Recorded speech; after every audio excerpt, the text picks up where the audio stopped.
ಜಿ5 ಇರುವಾಗ ನೀವು ನಿಮ್ಮ ನೆಚ್ಚಿನ ಶೋಗಳನ್ನ ಎಂದಿಗೂ ಮಿಸ್ ಮಾಡಿಕೊಳ್ಳುವುದಿಲ್ಲ. ಅದು ಸಂಪೂರ್ಣ ಉಚಿತವಾಗಿ. ಆ ಮಾತೇ ಆಡಬೇಡಿ, ನಾನು ಅದಕ್ಕೆ ಒಪ್ಪಲ್ಲ. ಗೌತಮರೇ ಪ್ಲೀಸ್ ನೋಡಿ, ಈ ಕ್ವೆಶನ್ ಇಂದ ನನ್ನನ್ನು ತೆಗೆದುಹಾಕಿ. ನಾನು ಇದ್ರಲ್ಲಿ ಇಲ್ವೇ ಇಲ್ಲ, ನಾನು ಮುಖ್ಯ ಅಲ್ಲ. ನಾನು ಇದ್ದೀನಿ ಅಂತ ನೀವು ಇಷ್ಟೊಂದು ಮಾತಾಡ್ತಿದ್ರ ಅಲ್ವಾ, ಇಷ್ಟೊಂದು ಯೋಚನೆ ಮಾಡ್ತಿದ್ದೀರಾ.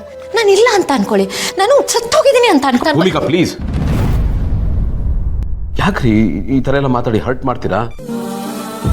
ನಿಮ್ಗೇನಾದರೂ ಆದರೆ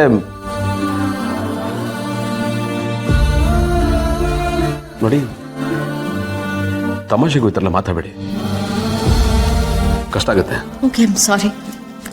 ನಾನು ಹೀಗೆ ಮಾತಾಡಬಾರ್ದಾಗಿತ್ತು, ಮಾತಾಡ್ಬಿಟ್ಟಿದ್ದೀನಿ. I am really very sorry. ಮನೆಯವ್ರು ಚೆನ್ನಾಗಿರ್ಬೇಕು, ನೀವು ಚೆನ್ನಾಗಿರ್ಬೇಕು. ಪ್ಲೀಸ್ ಈಗ ಮದುವೆ ಒಪ್ಕೊಳ್ಳಿ ಪ್ಲೀಸ್.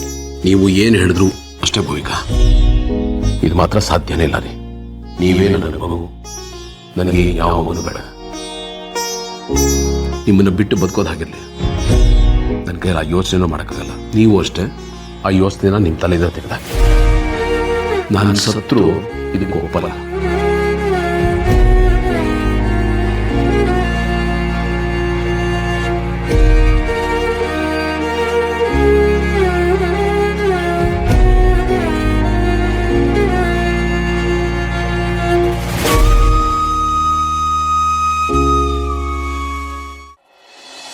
ಸಿಸ್ಟರ್, ಏನಿದು ವಿಪರ್ಯಾಸ?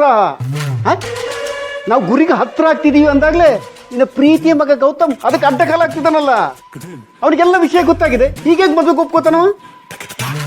No way. ಅವನಿಗೆ ತಲೆಗೆಟ್ಟಿದೆ ಮದುವೆ ಒಪ್ಕೊಳಕ್ಕೆ. ಖಂಡಿತವಾಗಿ ಹೇಳ್ತಾನೆ, ಕಡ್ಡಿ ಮುರಿದಂಗೆ ನಾನು ಮದುವೆ ಆಗಲ್ಲ ಅಂತ. ಹಾಗೇನ್ ಮಾಡ್ತೀಯ ಸಿಸ್ಟರ್? ಒಂದು ಮಾತು ಹೇಳ್ತೀನಿ ಕೇಳ್ಕೊ. ಅಂಕುಶ ಹಿಡ್ಕೊಂಡು ಎಂಥ ದೊಡ್ಡ ಆನೆನಾದ್ರೂ ಪಳಗಿಸ್ಬೋದು, ಆದ್ರೆ ಅದೇ ಆನೆ ರೊಚ್ಚಿಗೆದ್ರೆ ದೇವರು ಬಂದರೂ ಏನು ಮಾಡೋಕ್ಕಾಗಲ್ಲ. ಎಲ್ಲರೂ ಕಣ್ ಬಿಟ್ಕೊಂಡು ಕೂತ್ಕೋಬೇಕಾಗತ್ತೆ. ಅಯ್ಯೋ ದೇವ್ರೆ ಹಿಂಗಾಯ್ತಲ್ಲ ಅಂತ. ಸತ್ಯ ಗೊತ್ತಾದ್ಮೇಲೆ ಅವ್ರನ್ನ ತಡೆದು ನಿಲ್ಸಕ್ಕೆ ಯಾರಿಗೂ ಸಾಧ್ಯ ಇಲ್ಲ. ಹಾಗೆ ನಿನ್ನ ಕಣ್ಣೀರು ಸೆಂಟಿಮೆಂಟಲ್ ಯಾವುದೂ ವರ್ಕ್ ಆಗಲ್ಲ. ಸಿಸ್ಟರ್, ಈಗೇನು ಮಾಡ್ತೀಯ? ನಮ್ಮ ಪಾಲಿಗೆ ಮುಳ್ಳಾಗಿರೋದು ಗೌತಮ್, ಭೂಮಿಕಾ ಅಲ್ಲ. ಗೌತಮ್ ಮೇಲೆ ನನಗೆ ನಂಬಿಕೆ ಇದೆ. ನಾನು ಅವನ ಹತ್ರ ಮಾತಾಡ್ತೀನಿ. ಜೀವ ಕಳ್ಕೊತೀನಿ ಅಂತ ಅವನ್ನ ಹೆದರ್ಸಿದ್ರೆ ಅವನು ನಿಮ್ಮ ಮದುವೆಗೆ ಒಪ್ಕೋತಾರೆ. ಆ ಥರ ಏನಾದರೂ ಸಿಟುವೇಶನ್ ನನ್ನ ಕೈ ಮೀರಿ ಹೋಗ್ತಾ ಇದೆ ಅಂತ ಗೊತ್ತಾದರೆ ನಾನು ಅದನ್ನೇ ಮಾಡೋದು. ಸಾಯ ಥರ ನಾಟಕ ಮಾಡಿದ್ರೆ ಅದಕ್ಕೆ ಅವನು ಒಪ್ಕೊಳ್ಳೇಬೇಕು. ನನಗೆಲ್ಲ ಟೆಕ್ನಿಕ್ ಗೊತ್ತಣ್ಣ. ಅಷ್ಟು ಗೊತ್ತಿಲ್ಲದೆ ಇಷ್ಟು ದೂರ ಬರೋಕ್ಕಾಗತ್ತಾ? ನಾನು ಅಂದ್ಕೊಂಡಿರೋದು ಆಗಬೇಕು ಅಂದರೆ ನಾನು ಏನು ಬೇಕಾದರೂ ಮಾಡ್ತೀನಿ, ಯಾವ ಲೆವೆಲ್ಗೆ ಬೇಕಾದರೂ ಇಳಿತೀನಿ. ನನಗೆ ನನ್ನ ಟಾರ್ಗೆಟ್ ರೀಚ್ ಆಗೋದು ಮುಖ್ಯ, ಹೇಗೆ ರೀಚ್ ಆಗಿದ್ದೀನಿ ಅನ್ನೋದು ಮುಖ್ಯ ಅಲ್ಲ. ಸೂಪರ್ ಸಿಸ್ಟರ್, ಸೂಪರ್ಗೆ ಊಪರ್. ನೀನು ಸಾಯ್ತೀನಿ ಅಂತ ಒಂದು ಮಾತು ಹೇಳಿದ್ರೆ ಸಾಕು, ನಿನ್ನ ಪ್ರೀತಿ ಮಗ ಗೌತಮ್ ತಣ್ಣಗಾಗ್ತಾನೆ, ಏನು ಹೇಳಿದ್ರು ಒಪ್ಕೋತಾನೆ.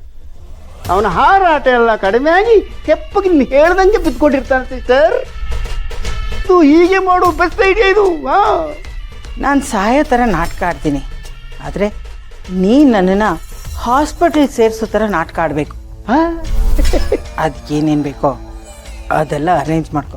ಮೊದಲೇ ಆ್ಯಂಬುಲೆನ್ಸ್ ಕರೆಸಿ ಪಕ್ಕದ ಬೀದಿಯಲ್ಲಿ ಇರೋಕ್ಕೆ ಹೇಳು. ನಾನು ಏನಾದರೂ ಮಾಡ್ಕೋತಿದ್ದ ಹಾಗೆ ಇಮಿಡಿಯೇಟ್ಲಿ ಆ್ಯಂಬುಲೆನ್ಸ್ ಮನೆ ಮುಂದೆ ಇರಬೇಕು, ನನ್ನನ್ನು ಹಾಸ್ಪಿಟಲ್ಗೆ ಶಿಫ್ಟ್ ಮಾಡಬೇಕು. ಇಲ್ಲೆಲ್ಲೂ ಏನೂ ಪ್ರಾಬ್ಲಮ್ ಆಗಬಾರ್ದಣ್ಣ. ಆ ಥರ ನೀಟಾಗೆಲ್ಲ ಅರೇಂಜ್ಮೆಂಟ್ ಮಾಡಬೇಕು. ಸರಿ ಸಿಸ್ಟರ್, ನಿನ್ನ ಅಣ್ಣ ಲಕ್ಕಿ ಲಕ್ಷ್ಮೀಕಾಂತ್ ಅದನ್ನೆಲ್ಲ ನೋಡ್ಕೋತಾನೆ. Don't worry ತಂಡಕ್ಕೂ. ನೀವು ಅಷ್ಟು ಮಾಡಿ ಅಣ್ಣ ಸಾಕು, ಉಳಿದಿದ್ದು ನಾನು ನೋಡ್ಕೋತೀನಿ. ಅಟ್ ಎನಿ ಕಾಸ್ಟ್ ಅವನು ನಿಮ್ಮ ಮದುವೆಗೆ ಒಪ್ಕೊಳ್ಳೇಬೇಕು. ಅವನು ಒಪ್ಕೊಂಡ್ರೆ ನಾವು ಉಳಿಯೋದು, ನಮ್ಮ ಲಾಂಗ್ ಟರ್ಮ್ ಪ್ಲ್ಯಾನ್ ಸಕ್ಸಸ್ ಆಗೋದು. ನಾನು ಹೇಳಿದಷ್ಟು ಮಾಡು. ಆಡ್ರಿ, ನೀವು ತಾಯೋ ನಾಟಕ ಮಾಡಕ್ಕೆ ಹೋಗಿ ನಿಜವಾಗ್ಲೂ ಏನಾದರೂ ಆಗ್ಬಿಟ್ರೆ ನಾವು ವಡೆ ಪಾಯಸ ಮಾಡಿಸ್ಬೇಕಾಗತ್ತೆ. ಆಮೇಲೆ ಮದುವೆ ಮನೆ ಹೋಗಿ ಮಸಣದ ಮನೆ ಆಗುತ್ತೆ. ಅದಕ್ಕೆಲ್ಲ ಅವಕಾಶ ಕೊಡಬೇಡ ಪ್ಲೀಸ್. ಸಿಸ್ಟರ್ ಸತ್ತರೆ ವಡೆ ಪಾಯಸ, ಸಿಸ್ಟರ್ ಬದುಕಿದ್ರೆ ಮದುವೆ ಪಾಯಸ.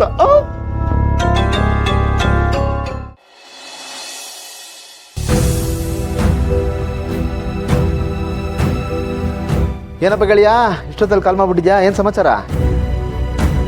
ಹಲೋ, ಹೇಯ್, ಕಾಲ್ ಮಾಡ್ಬಿಟ್ಟು ಮ್ಯೂಟ್ ಆಗ್ಬಿಟ್ರಿ ಏನು ಅನ್ಕೋಬೇಕು ನಾನು?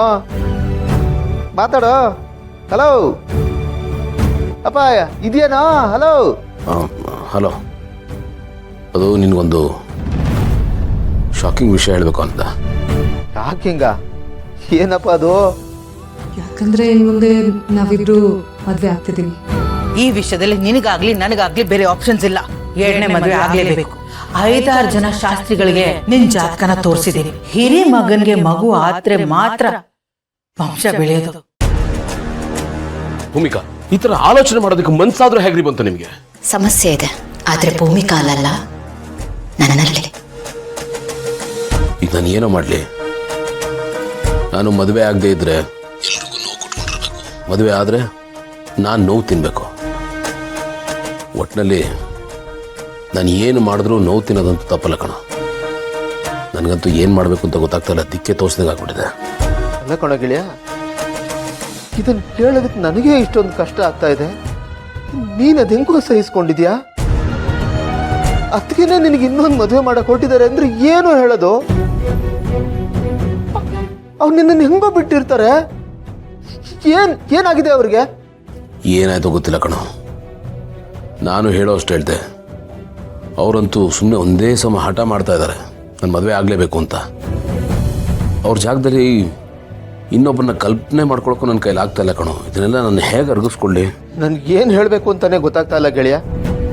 ನಾನು ನಿನಗೆ ಸಮಾಧಾನ ಮಾಡಲಾ ಅಥವಾ ನನ್ನನ್ನು ನಾನು ಸಮಾಧಾನ ಮಾಡ್ಕೊಳ್ಳ? ನೋಡಾನಂದ, ಈಗ ನಾನು ಯಾರ ಕಡೆ ವಾಲಿದ್ರು ಜೀವನ ಪರ್ಯಂತ ನೋವು ತಿನ್ಬೇಕಾದವ್ ನಾನೊಬ್ಬನೇ.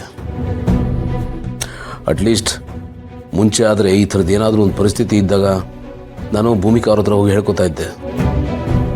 ಅವರು ನನಗೆ ಸಮಾಧಾನ ಮಾಡೋರು, ಏನೋ ಒಂದು ಸೊಲ್ಯೂಷನ್ ಕೊಡ್ತಾಯಿದ್ರು. ಈಗ ನಾನು ಯಾರ ಹತ್ರ ಹೋಗಿ ಹೇಳ್ಕೊಳ್ಳೋ? ಅವರೇ ಆಟ ಹಿಡಿದು ಕೂತಿದ್ದಾರೆ. ವರ ಕೊಡೋ ದೇವರೇನೆ ಶಾಪ ಕೊಟ್ಟಂಗೆ ಆಗಿದೆ ನನ್ನ ಜೀವನ. ಯಾಕೋ ನನ್ನ ಲೈಫ್ ಹಿಂಗಾಗೋಯ್ತು.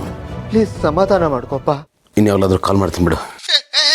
ಪರವಾಗಿಲ್ಲ, ಮಾತಾಡೋ. ನಿನಗೆ ಸಮಾಧಾನ ಆಗೋವರೆಗೂ ಮಾತಾಡಪ್ಪ. ನಿನ್ನ ಮನಸ್ಸು ಹಗುರ ಆಗೋವರೆಗೂ ಮಾತಾಡು. ಥ್ಯಾಂಕ್ಸ್ ಕಣ. ಇಲ್ಲ, ಮಲ್ಕೋ. ನಂಗೆ ಸ್ವಲ್ಪ ಕೆಲಸ ಇದೆ. Good night.